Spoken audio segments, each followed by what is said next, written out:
How to fix date is inaccurate in WhatsApp. Hello everyone and welcome back to our channel. In this video, you will learn how to fix the issue of inaccurate dates in WhatsApp. This problem often occurs when your phone's date and time settings are incorrect.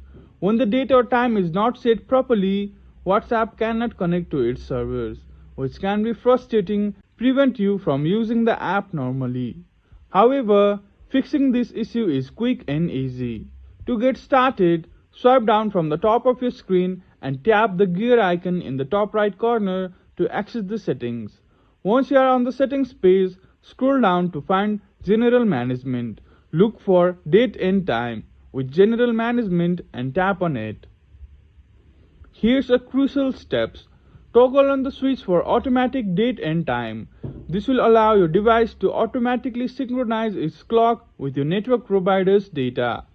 Next, toggle on the switch for automatic time zone to ensure that your device adjusts its time zone based on your current location. After making these adjustments, start your device to ensure all changes take effect properly.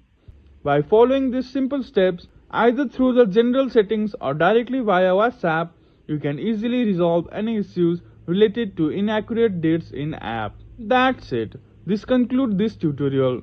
If you found this tutorial helpful, please consider liking this video and subscribing to our channel. Thank you for watching and we will see you again in the next video.